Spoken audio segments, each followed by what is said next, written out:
Namo tassa bhagavato arahato samma sambuddhassa. Namo tassa bhagavato arahato samma sambuddhassa. Namo tassa bhagavato arahato samma sambuddhassa. Honor to him, the blessed one, the worthy one, the fully enlightened one. My utmost respect to the perfectly enlightened Sammasambuddha, the noble doctrine of the Buddha, and the noble Mahasangha, the disciples of the Buddha. Dear Dhamma friends, welcome to our weekly guest lecture series. Under this weekly guest lecture series, we will cover up current and modern topics related to Buddhism to help benefit our community around the world. I believe this effort by DHAMMA USA is going to help the community to apply Buddhist teachings in a more practical level. It is an honor today to have a distinguished guest lecturer with us to present this week's topic. Dear friends, our guest lecturer today, who has kindly accepted our invitation to talk about a series of Dhamma sharing, is a medical doctor specializing in cardiology and a Buddhist practitioner as well as a mediator.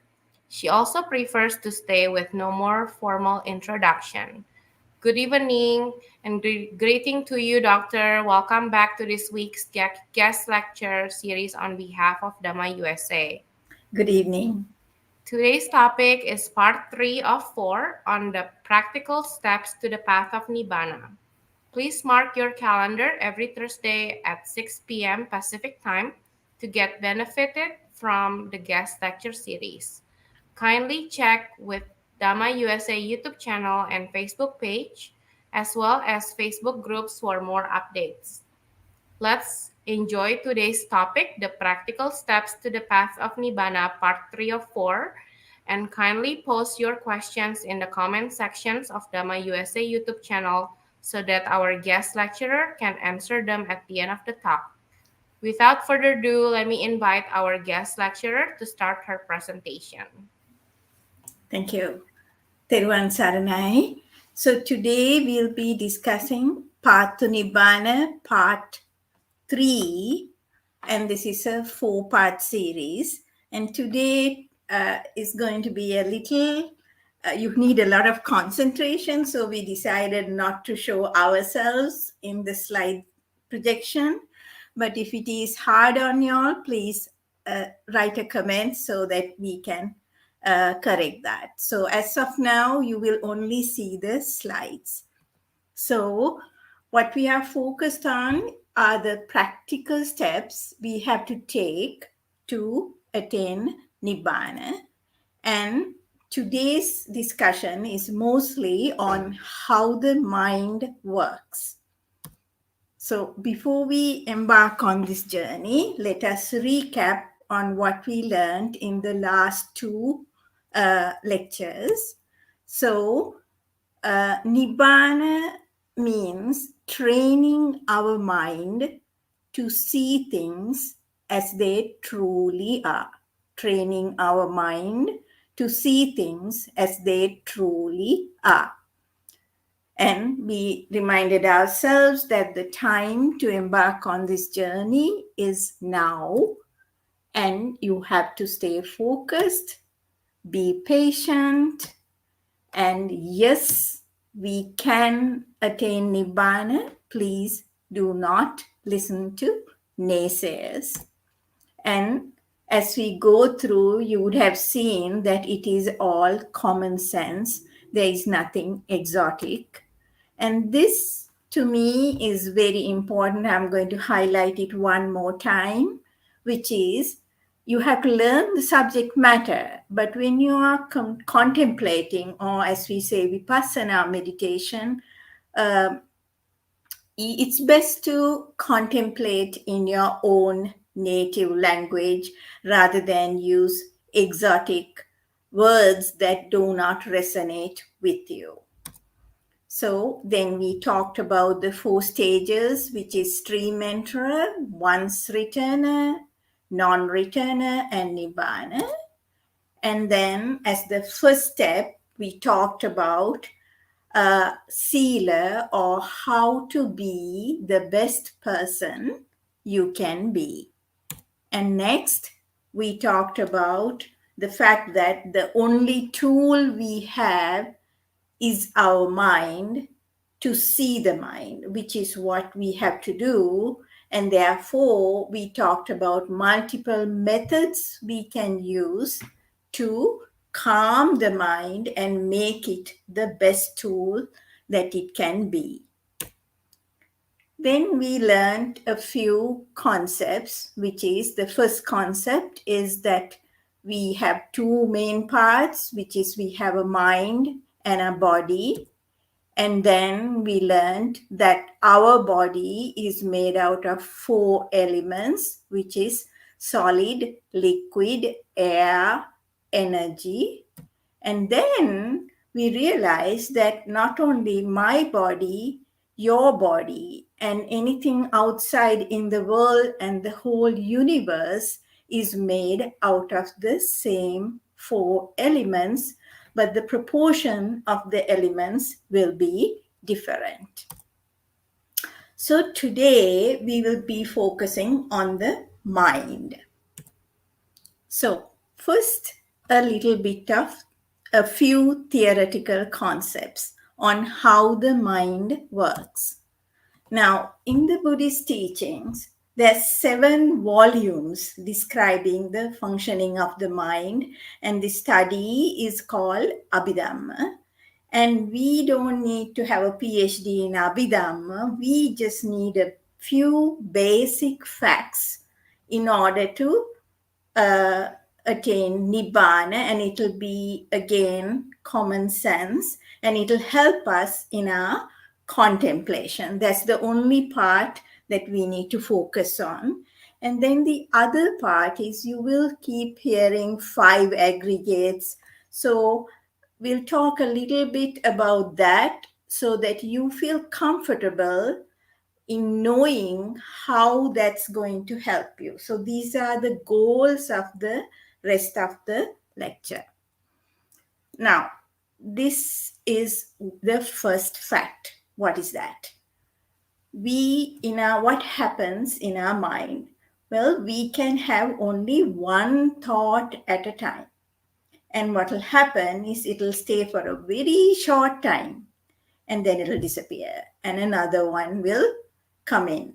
So this is the first fact you have to understand.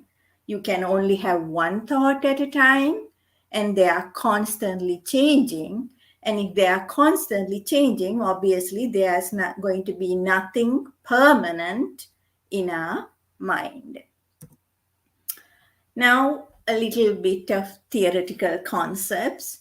The very first thought has a name and it is called pratisandhi sita. Sita is the thought, a word for thought. And then when we are completely at rest, the thoughts that occur are called bhavanga sita. And the last thought before we die is called the chutti sita. So you may hear these, they are not that relevant, but you will hear them somewhere. So I thought I'd just add that slide there for you. And then you will also hear a word called chitta vitya. And what that means is, remember you are completely at rest and then you get these flow of bhavanga sittas and you suddenly see something like from our senses. Let's say we see a car, we hear a car, or we think of a car, a red car. What will happen is immediately a new process will come into being, and that is a whole series of new thoughts. And those are called chitta vitya, and you can have up to 17 of those. Another concept, which is every thought has companions, and you will also hear this word. These companions are called chaitasika. And in our little diagram there, the red guy in the center would be like the thought, and the blue guys around would be the Chaitasika. And in Abhidhamma, there is 52 Chaitasikas that have been described. Now, for our purposes, we don't need to know all of the names, but there'll be a few concepts as we go forward. So remember the new word, which is Chaitasika. Chaitasika. Okay. Now, we talked about 52 Chaitasikas, out of which two are relevant, which is number one is Vedana. Vedana means feelings. Remember the word feelings, okay?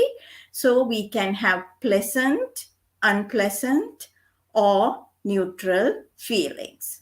The second Chaitasika that is very important is called Sanya. If you forget everything else, please remember this one. It is called Sanya, or the English term would be perception. So we have feelings and we have perception.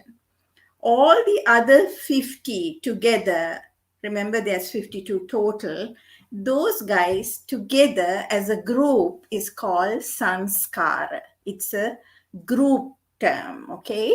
So we have feelings, we have perception, and all the other guys go into one group called Sanskara. Now, the best way that I've figured it out myself to think about this visually is to put them in an office together. So think of them as office workers. In the first room, which is on your left-hand side, you will have 3 desks, and there'll be 3 guys there, and everybody else, along with a boss, would be in the second room, and that we will call it the Department of Sanskara. So there'll be 50 people there, along with a couple of people that we have to name, okay? So let's first look at the first room, which is on your left-hand side. There is Vedana, which is feelings, and then there is perception or Sanya, right? Along with that, there is another person, which is consciousness or Vijnana. So those 3 guys are in the first room. And in the second room, among the 48 team members, among the 50 team members, one is called Chetana, which is volition, and the other is called Tanha or desire. And we will talk a little bit more about the boss, but there is a boss who's seated in that room too.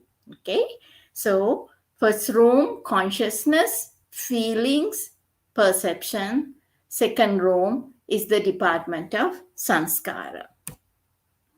Now, in the Department of Sanskara, remember there is total of 50 people there. There's a couple of teams. One which we can call good deeds teams, and the other we can call it bad deeds team. And then, of course, there's a whole bunch of others which we can call neutral. In addition, you have to know about one person who is volition or Chetana, and the other, who's at the right-hand corner, is Tanha, which is craving or desire. Okay, so far these are the guys in the Department of Sanskara. The good deeds team it's a fascinating thing. Remember, every thought, which is in red on top of the slide, the top, there's these companions, right? So some people, their good team of companions are overactive. So like, say, for instance, somebody like Dalai Lama, the good deed teams are very active. Whereas somebody who's bad, like Hitler, the bad team might be hyperactive. So this is a fascinating thing that I read, and I thought, that makes sense. So I thought of creating a slide for you on that. Now, what's more important for us is exactly how does this work. So a little bit of science and a little bit of Abhidhamma together to make sense of this whole thing. So let's say, how does the mind look at a yellow rose? Well, the rose is something outside and light rays will come in through the eye. Now, what is the eye? The eye is one of the sense organs and then gets the data. And the first person to get the data is called consciousness or vijnana. So that's the first person to get the data, and then he kind of stamps the data and says, okay, got it. So acknowledges the receipt of this data. And then what happens is, once consciousness acknowledges the data, hands it over to the next desk.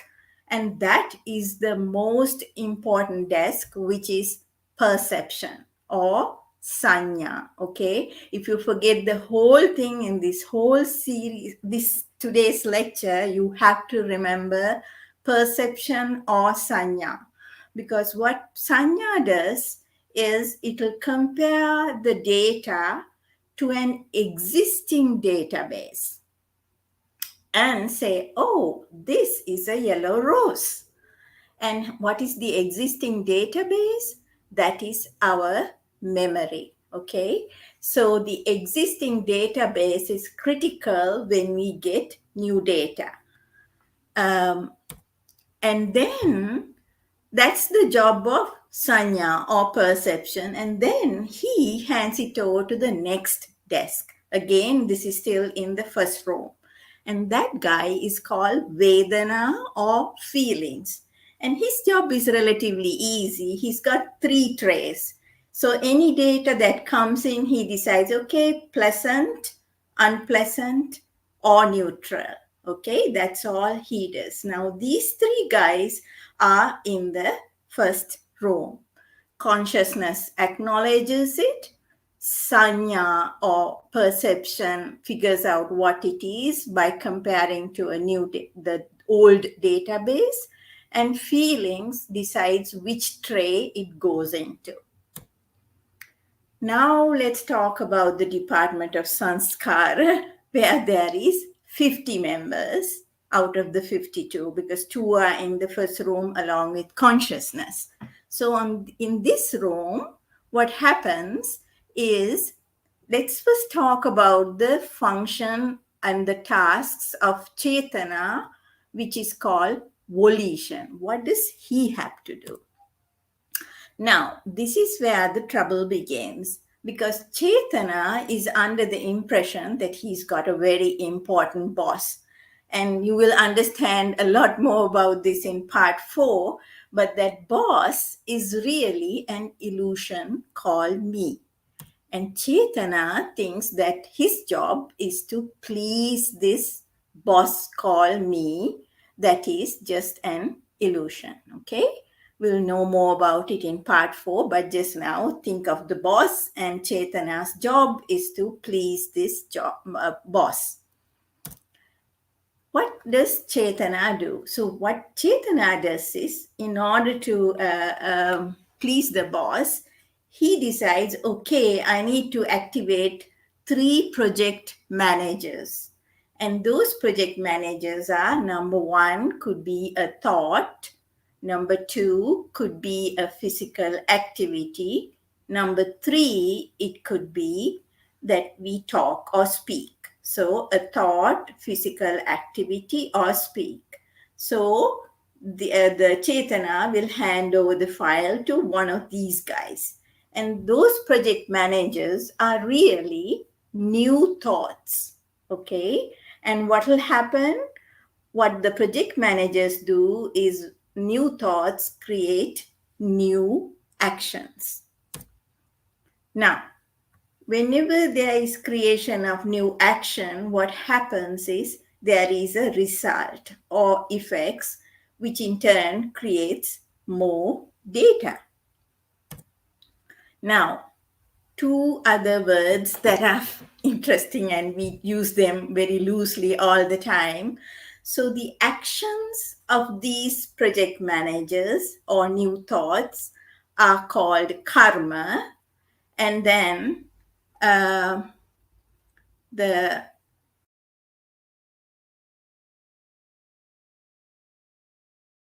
And let's just see. Can you hear me or? Okay. And the results or effects of this action is called karma vipaka. Okay, so the action is called karma, and then the results are called karma vipaka. So now the actions gave rise to effects, and the effects are going to create more data, and this data is going to be received by the 6 sense organs. Remember, we talked about them on number 1 and 2, part 2 and part 1 and part 2. Those sense organs are the eyes, the ears, the nose, the tongue, the skin, and the mind, right? Those are our sense organs. And then remember, sense organs get the data and bring it to the body. And then inside the body, we have these vijnana officers who will get the data, and then the cycle will continue. Now, one other interesting thing is, like say, if the eye brings in data at that moment, that vijnana officer is very specific. It's called chakku vijnana. So likewise, every sense organ has a very specific vijnana officer. Okay. Now we know what Chetana does. Now let's look at another member in the department of Sanskara, and let's call her Tanha, which is craving or desire.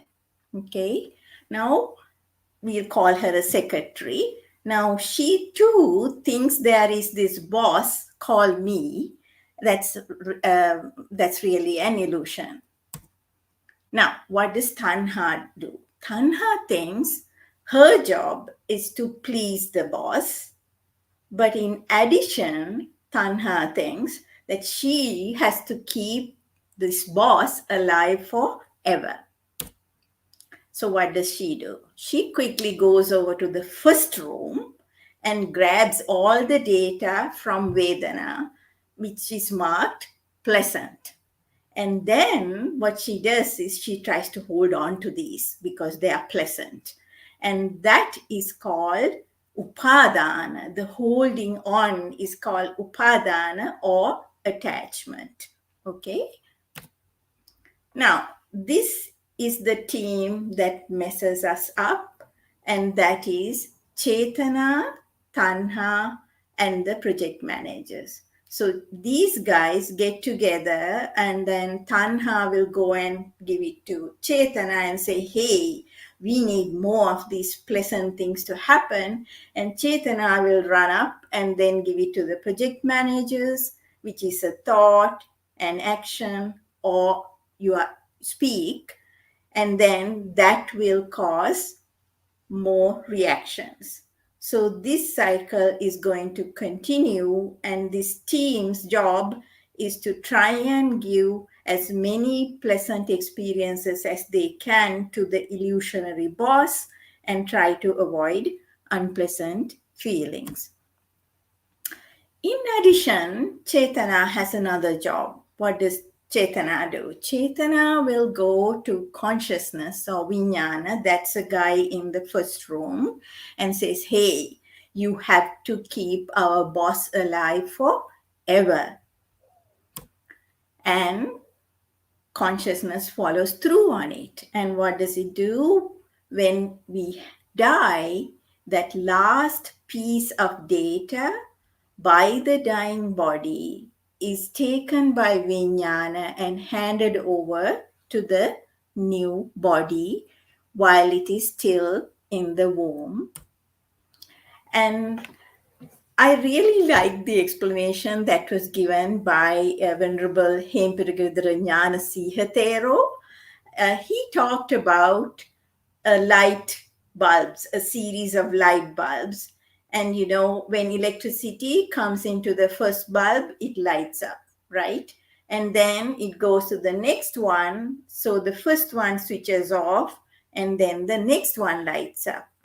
And then that switches off. And then when the power goes to the third one, electricity goes to the third one, that starts lighting up. So the same way, when one body ends its life, the consciousness takes it to the next one, and then so on and so forth. So it's easy to visualize. So I like that explanation a lot. So what happens is, remember, every thought is transient, but then once the consciousness comes in into the body, there is growth of 6 new sense organs, and then those will have their own vijnana offices, which again is a very transient process, but it keeps happening, and it'll keep happening, and then the cycle will continue. So how do we stop this cycle? Well, there is only one way to do this. We have to retire this boss called me.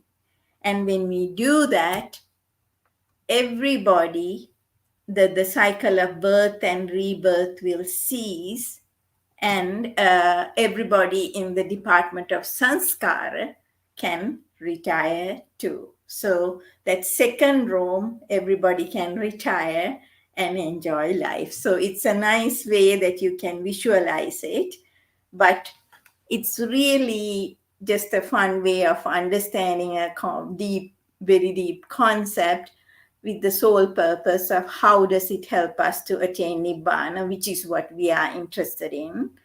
And this is the important part for us, which is some names that you will consistently come across. So let's talk about that next. So we talked about a yellow rose, right? And in Abhidharma, that's called Rupa. We'll talk a lot more in the next 2 slides about Rupa, but just now, yellow rose is a Rupa. And then remember the first room, there was Vijnana, right? Vijnana is consciousness. And there were 2 of the Chaitasikas in that room too, which was Vedana, which is feelings, and Sanya, which is perception. So those 3 were in the first room. And then the department of Sanskara, where all the other Chaitasikas were. So we have Rupa, Vedana, Sanya, Sanskara, Vijnana. So these 5 together, they are called the 5 aggregates, or Panchaskandha. You will come across these terms, so remember what that is. And this is a nice way for us to visualize it as we move forward. Now, a comment about Rupa. Now, in the Sinhala language, Rupa has a kind of a restricted meaning, but in Abhidhamma, Rupa has a bigger meaning, which is, number 1, the objects that are outside. So it could be a light, a sound, a smell, a taste, or a touch, plus all our sense organs. Remember, eye, ear, nose, tongue, and skin. So both together are called Rupa in Abhidhamma. And the reason for that is, if you pause for a moment, it will be really common sense, because we are conscious about our eye only when we are looking at something, or we are conscious about our ears only when we hear something. So hence the reason you have these 2 put together, and hence the reason we call those 2 together Rupa.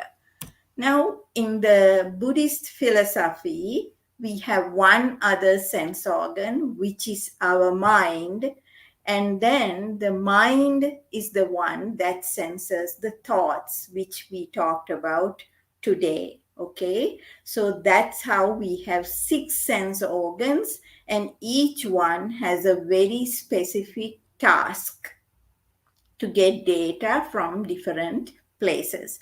And this whole concept is called Rupa.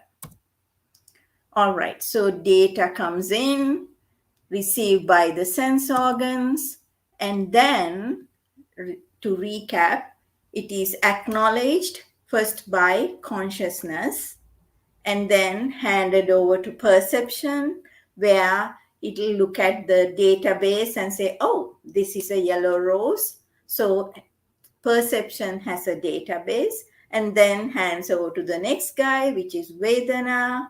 And then he decides, okay, this is pleasant, unpleasant, or neutral. And then that ends that process. And as we see another, whatever it is, this process starts and then it ends. So the only thing you have to remember, as this too is an impermanent and transient process. Okay, so the 5 aggregates are impermanent and transient because it keeps happening all the time. But because it's happening all the time, we get the sense that there is something permanent. But when you actually look within, you begin to realize, oh, this is a temporary process, but it keeps happening over and over again. Okay, so the important thing is the 5 aggregates are impermanent, and you do hear this over and whenever you hear a sermon, but now you can visualize them in those little offices and it'll start making sense to you. So at the end of that whole thing, all you have to remember is that this process is something that happens in our mind, and it is not permanent, and it is constantly changing. So this is all we really need to know, but it's nice to kind of have some idea about what these people are, like what the basics of Abhidhamma is. Okay, so that is the first part, the theoretical part. And remember, I said we will look at a concept and then we have to be like scientists, right? And we have to actually observe this and see, does it really happen? And you have to look at it and confirm that, yes, this happens. And then you have to start doing something to make it into a habit, right? Those are the 3 steps that we talked about in our previous lectures. So how do we look at our mind to see whether this is true? So that is the next thing we have to do. Again, we started this as, remember I told you we are going to be building up. So this will be a couple more modules you need to add. I always like to recap so that you don't have to, the more you hear, the more you will remember. So I'm going to do a tiny little recap. So what did we say? We are going to sit comfortably. Now, please make sure you are in a safe place in this day and age.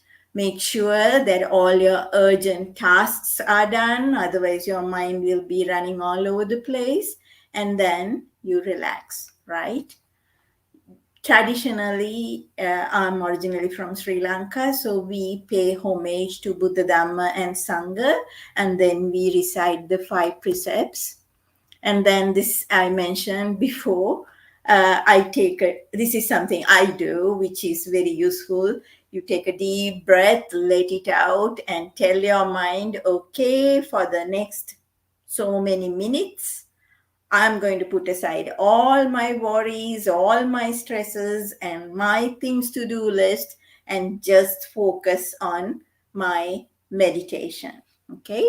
So once you made that commitment, what you do is you have to now calm your mind, because the only tool we have to look at the mind is our mind. So I personally first do a little bit of the metta meditation. And again, a reminder, please do not use the word my brain, my face, my chest. Use the brain. May the brain be well, may the face be well, may the chest be well. Try to delete the word my from your meditation, and then you wish the whole world well. We talked about that in part 2. And then do a couple of minutes of the breath meditation, and now you will start noticing, okay, things are calming down. And again, realistically, there are days, no matter what you do, your mind doesn't calm down. But please don't get stuck there, which is a mistake I did for a very long time. Just move on to the contemplation, because that's the more important thing for us. So we talked about this last time. You look at your body from head to toe and actually look, not a chant. You look at the brain and say, are they made out of the 4 elements, solid, liquid, air, energy, or whatever the terminology in whatever the native language that you are used to talking about. Please use that. But the idea is you are showing your own mind, and you are analytically, the key word here is analytically looking at the brain, analytically looking at the face, the chest, abdomen, so on and so forth. And then you look at someone else, and then you look at them and see they too are made out of the same 4 elements. And then you think of a tree outside, an inanimate object, and then the whole world, and see, wow, everything is made out of the same 4 elements.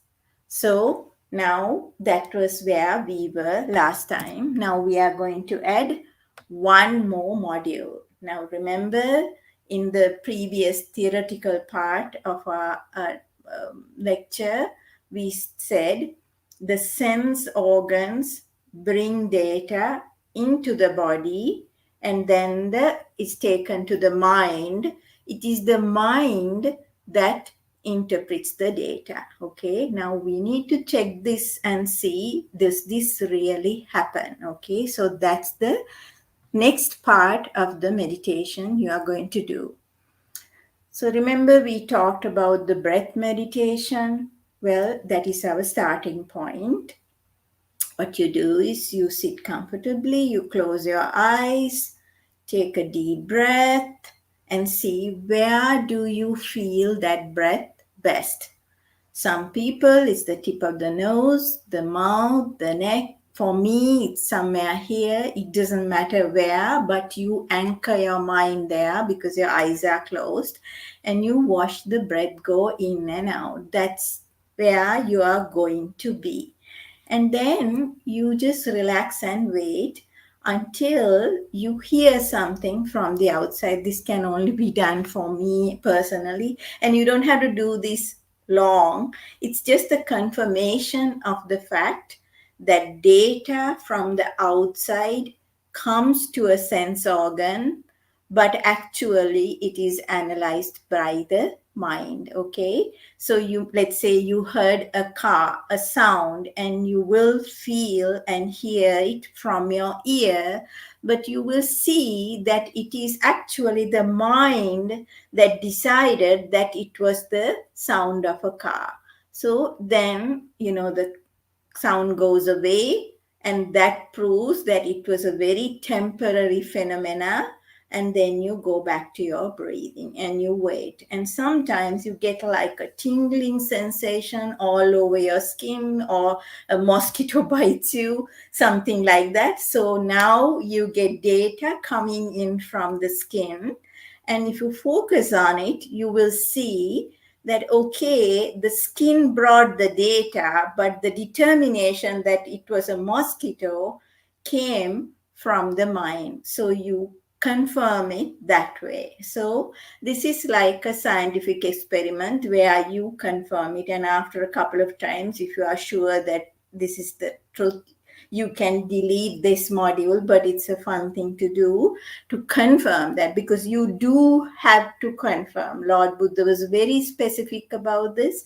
He said, do not trust anybody. You have to look at it yourself. So it's important to look at it yourself, and you will notice it. I mean, again, this is very common sense. There is nothing exotic, or you have to go to a meditation center to do this. You could do it anywhere.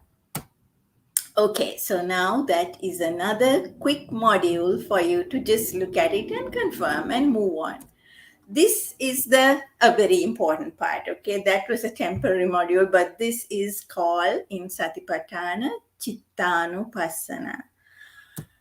Now, again, your anchor is always your breathing. Whenever nothing is happening, you get your mind to anchor on the breath, and then you will start noticing. You don't even have to try. Your mind will start wandering, going here, going there. But pay attention now. Start listening to that internal dialogue. Say, oh my gosh, I had to cook rice, or oh my gosh, I had to buy a gift for a friend, or whatever it is. You cannot even stop it. Like, your mind will start running everywhere, but you will, now what you are going to see is, you watch this mind like a little 2-year-old, just jump up, say something, and then come back.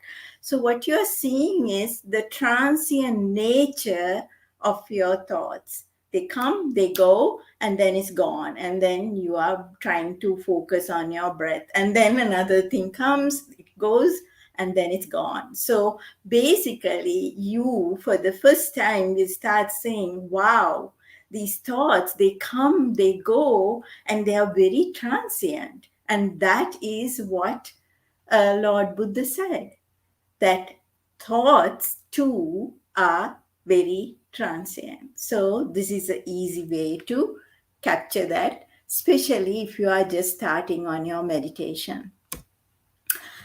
Now, if you have meditated for a long time, something weird happens, and that is, and it's a very good thing. What happens is, your mind learns the art of being in one place very quietly. Okay, and then you're waiting and you're waiting for your mind to move, and it doesn't move.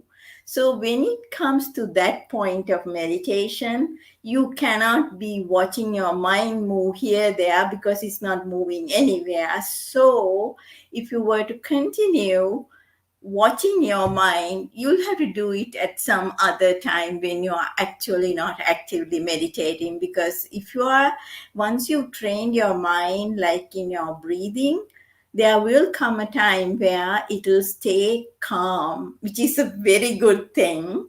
But then you keep waiting for the mind to move, and it doesn't move anywhere. Okay, so then, say when you are like having a cup of tea in the morning or something, just start paying attention to this internal chatter and the thoughts that come, they go, they come, they go, and you start seeing, wow, these are very temporary, and they just keep coming. And one thought, like, say you see something like a cookie, and the next thing you know, oh, I need a cookie, and then you will go and then get one from the kitchen or whatever. So you see how the mind actually is a very transient thing, but then it keeps moving. So that's what Lord Buddha said about the mind being an impermanent thing. So there's 2 methods, one during meditation, one when you are just doing stuff,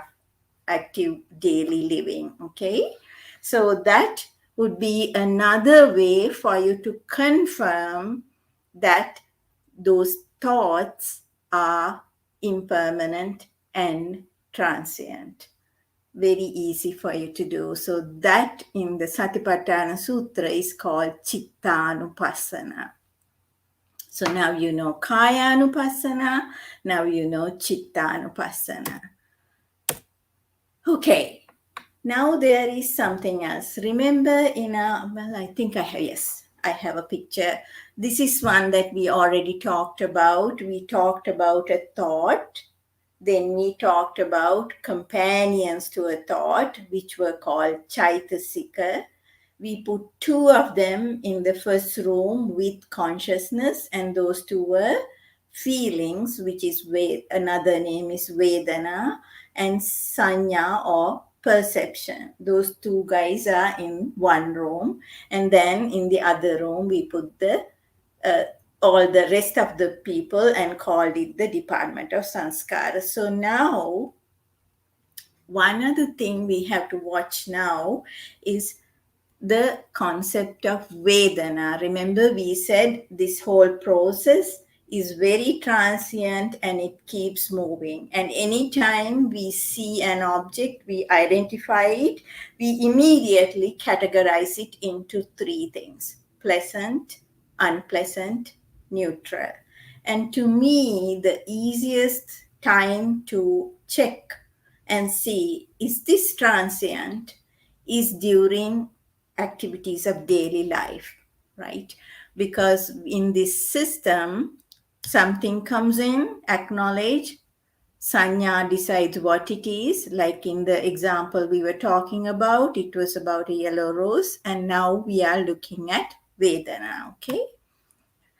So Vedana has three traits. What are they? One is pleasant feelings. So like say something like something delicious like ice cream, or you achieved a goal, or you are with a loved one, or you see a beautiful rose.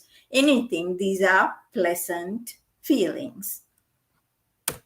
Then of course we have unpleasant feelings where, like, we are overwhelmed with people coming at us from all directions, or you hear something horrible on TV, or you get mad with someone.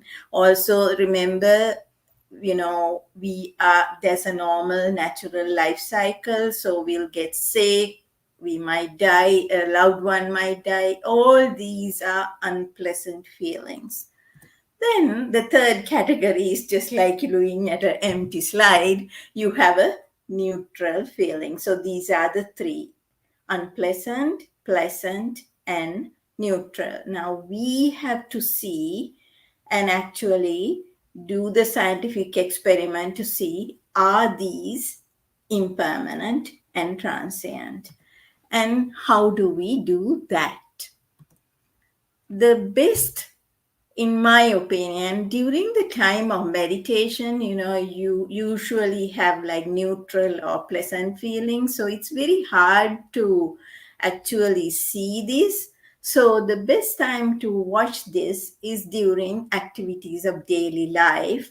And that is where the concept of Buddhist mindfulness comes in. Now, I started adding the word Buddhist mindfulness because for about 3-4 months, I kept reading about mindfulness, and I realized that there's other concepts of mindfulness that are not helpful for us in our path to Nibbana. We have to do a particular kind of mindfulness in order to move forward. So I put the term Buddhist mindfulness just to separate it from other things. And during your activities of daily life, just now I'm going to make it very short. And let's say you got angry. Now you need to start, and we'll spend a lot more time on this concept next time, but just an introduction.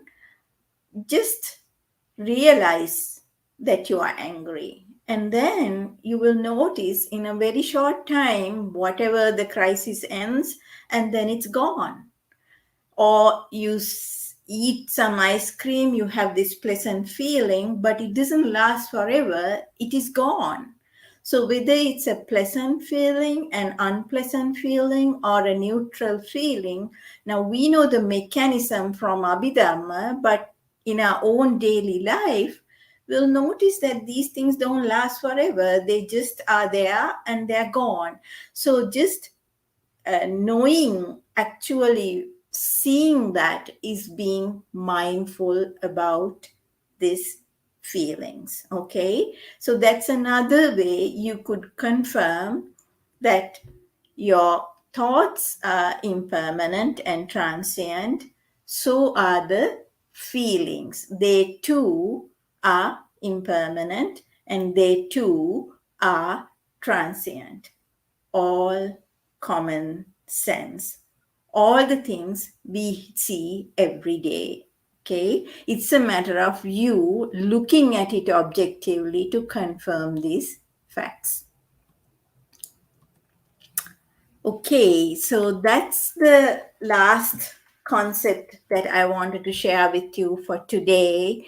So, as any time before I stop our lecture, I really have to remind you, please stay humble, because sometimes what happens is that um, we get we start thinking that we know everything. You never can stop learning, and you keep contemplating. Talk to other people because they may have better techniques. So always try to refine and try to move forward, because you know what your mission is. And I personally think it's important for us to help and nurture each other so that we can all move forward in this journey. So, in our last part, which will be next Thursday at 6 p.m., we'll be talking about impermanence, stress and suffering, and the concept of Sakaya Ditti and Anatta, which is no self. And then I will end our conversation next time with a few things, practical suggestions on Buddhist mindfulness. So that'll be for next time. Now, before I open up for Q&As, please jot down that bottom URL. It's tinyurl.com/Path to Nibbana. What I did was, because these are long lectures, I cut them into smaller concepts so that you can look at them and kind of look at whatever the concept you are looking for, starting with being the best person you can be, and then how to create a mind that is the best tool to contemplate, and then about the first contemplation about the body, and the second contemplation about the mind, and then the third contemplation about feeling. So these are the sequence of things that we have discussed. And so they are there for you if you think that this is too long. So that's all I had to say, and I want to thank you for listening. And now we are open for questions and Q&A. Thank you. Thank you very much, Doctor, for your presentation. I'm sure all of our Dhamma friends around the world were benefited today. We will take up your questions now and encourage you to post the questions through the Dhamma USA YouTube channel. Question from Alia 522. The biggest challenge in meditation is distraction to the mind. What is your tips for people who has terminal illness and face daily pain to be able to practice their mind successfully in meditation? Okay, that is a hard one. There's two parts to that. One, I haven't had chronic pain, but there is something very interesting that happens with pain, where if you really focus on it. Remember at the beginning we said data is brought in to our body, and then it is assessed by our mind, and that's the end of that cycle. So really, when you focus on the pain, you see that it's not one continuous pain, but it's like just a whole series of data coming in. So sometimes, again, I have not experienced this myself, so I'm just telling you a theoretical concept. Um, if you really focus on the pain will apparently start dissipating. So that's one thing I can say. The second thing is, if you are able to remember under Kaya Anupassana or contemplation about the body, we said that our body is made out of four elements, right? So if you start noticing that there is a body that is made out of the four elements and a mind that is like a robot that has algorithms, the me in that equation will start dissipating, and so it's just becomes the body having pain. So that way you will start noticing and realizing that there is no one called me, and we'll go into a lot more depth on that part in our next and the last part, and then you will comprehend it better because I can show you slides and take you through that process. But for now, two things. Number one, focus on the pain and see whether it dissipates. That's number one. Number two, as you go through this, like this modular method of meditation, you will start noticing that the mind and body are two separate entities, and really there is no one called me, like a solid person called me, either in our mind or our body. And therefore you'll be able to cope with the pain. It's not like the pain goes away, but you'll be able to cope with the pain. And then the third and the most important thing is, even though every 2 seconds you are getting distracted, keep coming back and go through this series of contemplations, even if it is very transient, like your mind goes back, you get mad with the pain, you get mad with the world, you get scared about dying.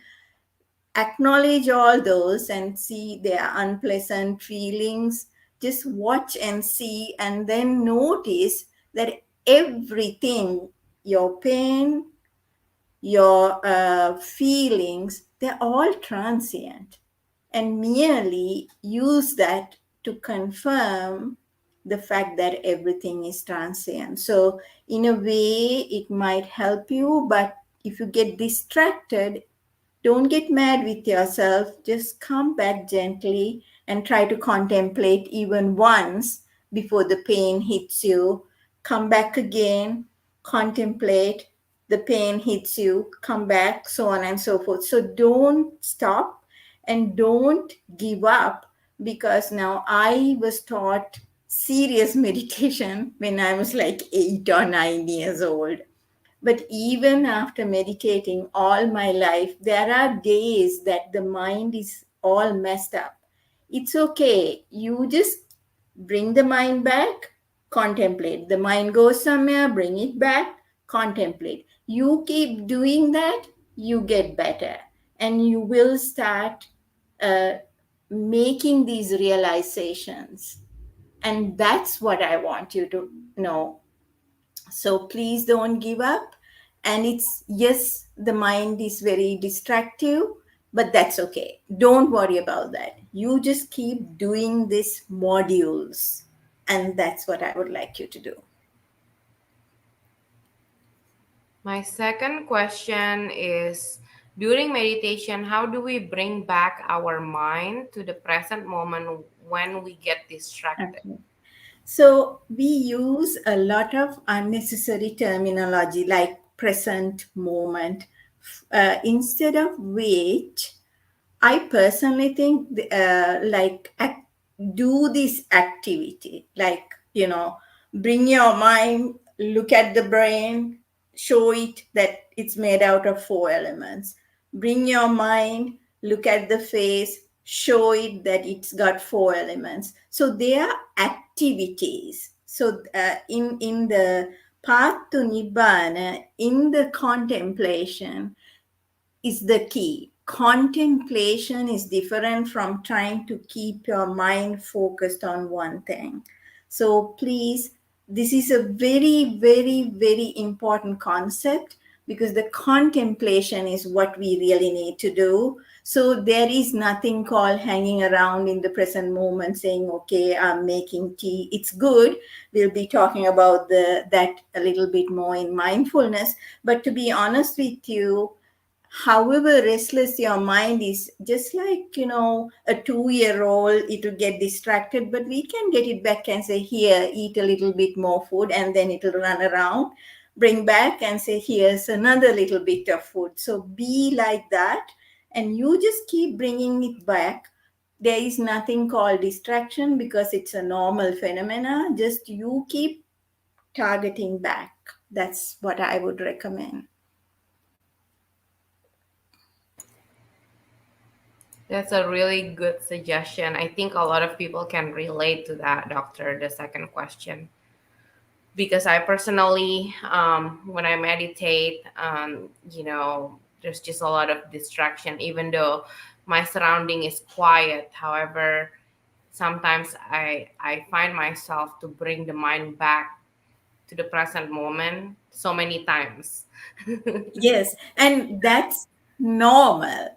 See, we've been taught, and myself included, that unless you perfect this, you can't do vipassana. That is, if I can change that perception in someone, I have won this battle, because that is the norm, but we can work through it.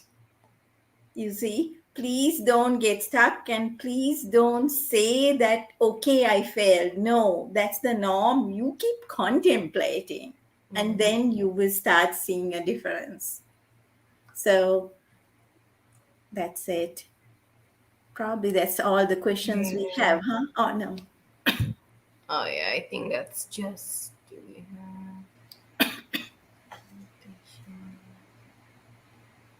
Do we have? This is a question from Kathy. Do we have guided practice meditation session for this channel to reinforce what we learn? I think. Uh, Okay, I think Bante said we have a playlist of guided meditation in our DHAMMA USA channel, so yes, okay. they're available. Oh, I think that's it. Let me yes. So see. what I think Bante put that down there was, I cut these into small modules, and the concepts are there. So that could be something that could be used as guided meditation. I think that's probably why he put that there. So it's tinyurl.com/, Path to Nibbana.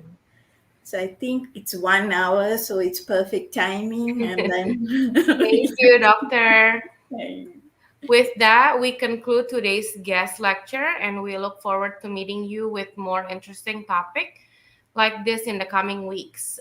Please contact us if you have an interesting and useful topic, and we would like to invite you if you're interested in joining us in this weekly guest lecture series. I would like again to sincerely thank our guest lecturer for kindly accepting our invitation for this guest lecture series. May you always be well, happy, and healthy. Let us keep our palms together close to our heart and pray that by the power of all the dana, sila, bhavana activities that we all have performed during our lifetime and during our whole course of samsara, become one united power and may it share with all the celestial beings. May all the wonderful celestial beings, including respectful Brahmas and Devas, and all sentient beings, receive this merit and share this merit and be well, happy, healthy wherever they are. May all our departed ones also receive this merit and be well, happy, healthy, and safe wherever they are. May all of us be able to live life peacefully, comfortably, and with good health.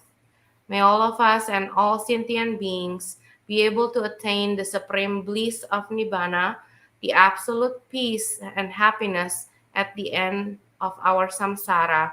Please keep your palms together close to your heart and say sadhu, sadhu, sadhu. Bawatu Saba Mangalam Rakantu Saba Dewata Saba Buddha Nubawena Sada Soti Bawantute Bawatu Saba Mangalam Rakantu Saba Dewata Saba Dhamma Nubawena Sada Soti Bawantute Bawantu Saba Mangalam Rakantu Saba Dewata Saba Sangha Nubawena Sada Soti Bawantute. Sadhu, sadhu, sadhu. We will see you again next week and have a great evening.